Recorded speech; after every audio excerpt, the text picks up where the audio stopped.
Good afternoon, class. Please stand up. Good afternoon, sir. Okay, before you sit, Mr. Solis, please lead the prayer. Let's pray. Very good. Maraming mga isla po natin nagtikulubili po kami para po matuto sa tuturuan ni Sir ROEL. Sana po tulungan niyo po kami na ma-absorb natin ang tulong niya. Sir, Thank you, Mr. Solis. So before you sit, please pick up the pieces under your chair. Thank you, everyone. So before we proceed to our next topic, let's have a quick review. What have we discussed last meeting? Anyone? Yes, Mr. Bariton? We discussed about STEM education. Yes, what about STEM education, Mr. Bariton? It is the integration of science, technology, engineering, arts, and math. Very in good. one principle. Very good. So, anything questions about STEM education? Anyone? So, are we clear about it? Yes, sir. Yes, let's go. So, before we start our topic, have you experienced field trip in your high school days? Yes, sir.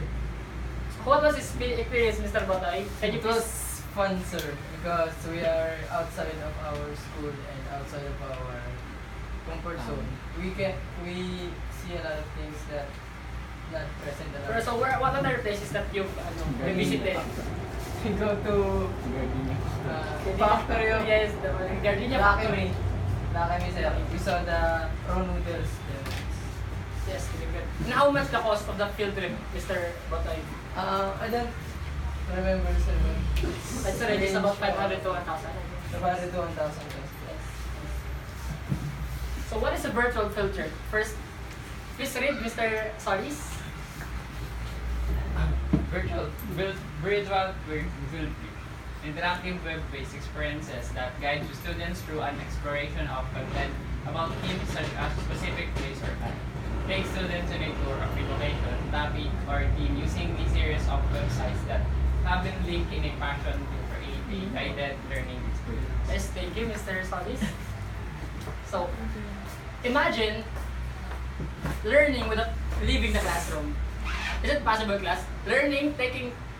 Imagine learning without leaving the classroom. Imagine doing a field trip without leaving the classroom. Imagine a low-cost field trip. Is it possible, class? Anyone? Is it possible Yes, sir. to learn outside the classroom? Yes, sir. Yes. How could It is possible, Yes. sir, by the use of some videos or it's like virtual reality, sir, I think. Okay, through virtual reality. So, the use of virtual reality in the field trip, it integrates technology in educations in the form of virtual reality. For example, we are going to Maldives, and we will not go to Maldives in our personal. We will not go to Maldives on ourselves. We just go through the virtual reality, and we will call ourselves as a virtual traveler. Imagine conducting a virtual field trip in the classroom setting. The cost minimizes the cost, and the interaction of the students as well. It will encourage and enhance and will motivate somehow the students. And imagine also the benefit of the benefits of the virtual field trip on the students. First is support visual learners. We all know that students have many there are level of intelligence of the learners. They are visual, spatial. One are good in psychomotor, good in arts, good in music. So we have all our different level of intelligence. Next is easily incorporate the motivational value of technology. Of course, in the integration, the VR, of course, it will catches the attention of the students. And by the use of the videos. Next is the use best practices for e-learning. So, who wants to go to Maldives? Yes, Mr. Bariton, let's come here in front. So, go. Yes. We have a VR box there. We have a VR box here, and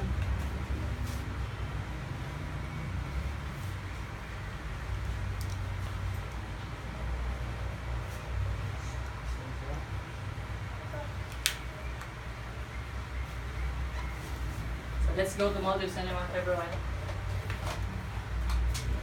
Okay.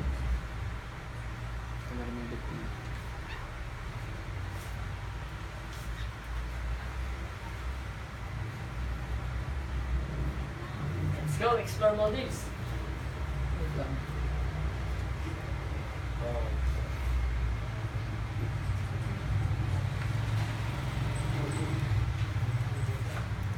Wala.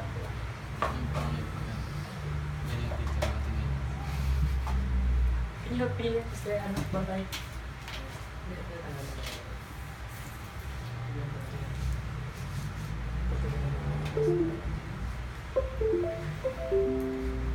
Sorry guys, we have a technical error but will be fixed.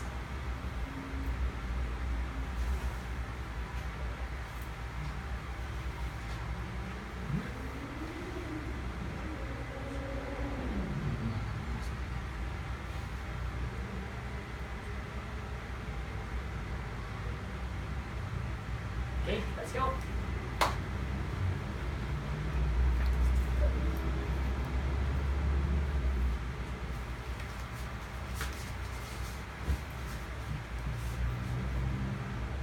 Go.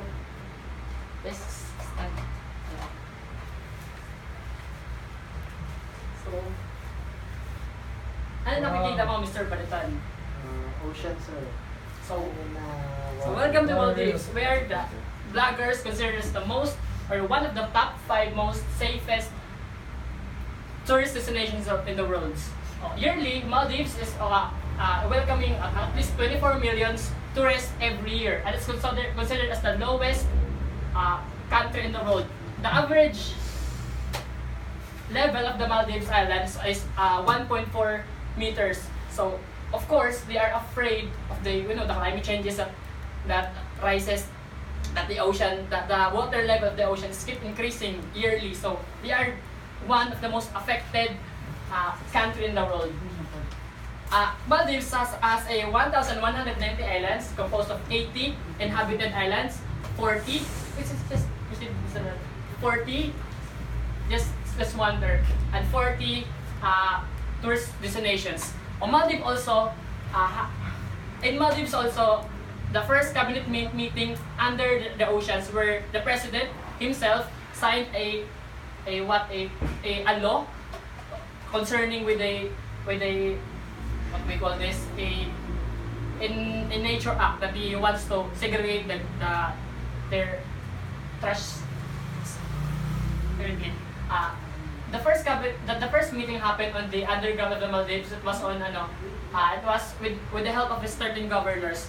And also in Maldives, you can also buy liquor only in the hotels, in the beaches. You cannot buy liquors somewhere.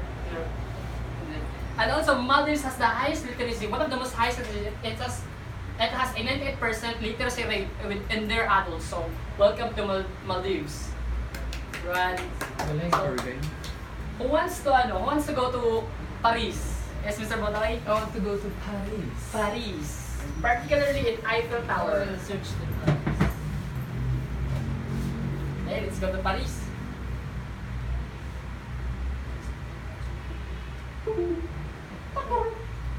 Ads na naman, usod mo siya. Ano yung mga talim? Cut mo na. Sige, okay ka. Ano ka na lang yun? Oo, pamilya na. Pero tingnan mo pag na-open yung Bakit nag-restart? Pag-start. Gusto naman mag- Siya kasi nagsabi ng paturok.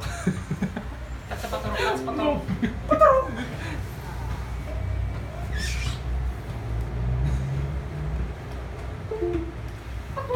Bigay mo ng ngipin niya.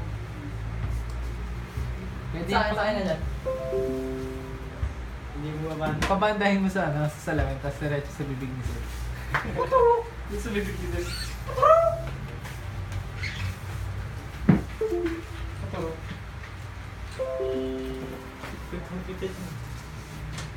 Target. Ang ina talaga, ang sakit na. Kasi yung mga bali mo. Sa mga bali. Hindi na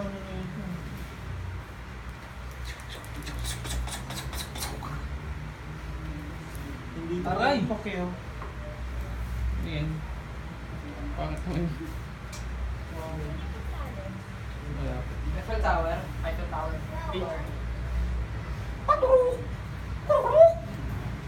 Ibon talaga sa amin yun bro. Puro ko to ko ngayon. Turong ng ibon. Baka Bato-bato. dyan experts. Alam mo yung bato-bato sir?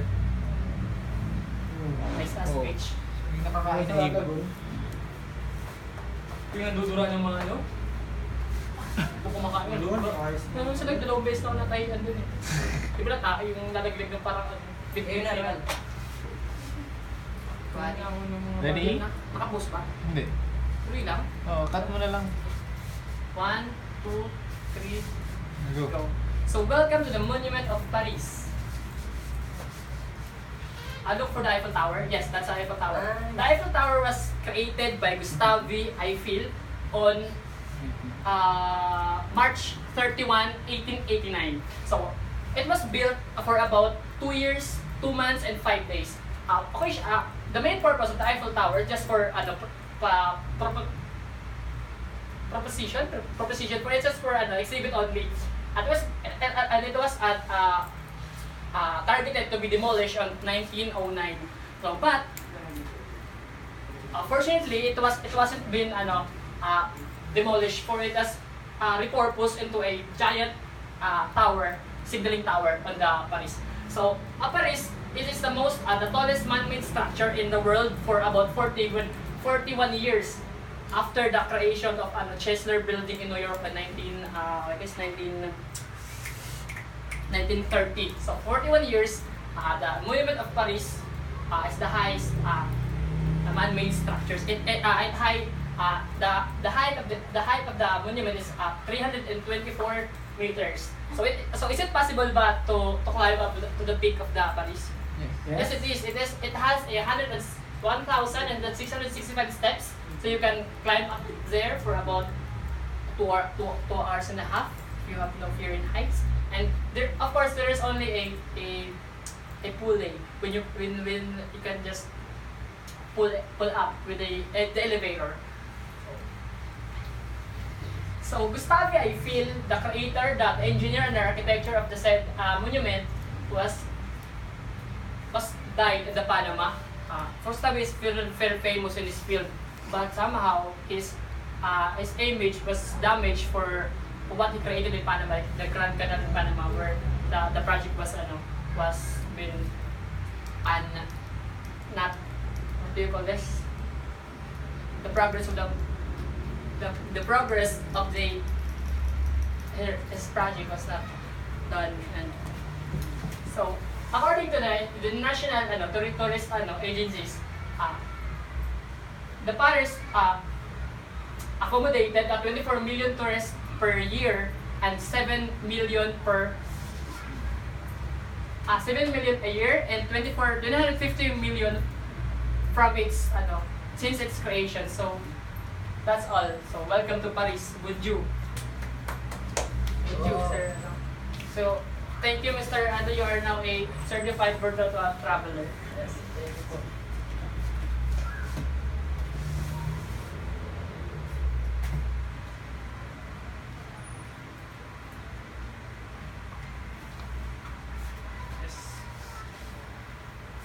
So virtual field trip advantages.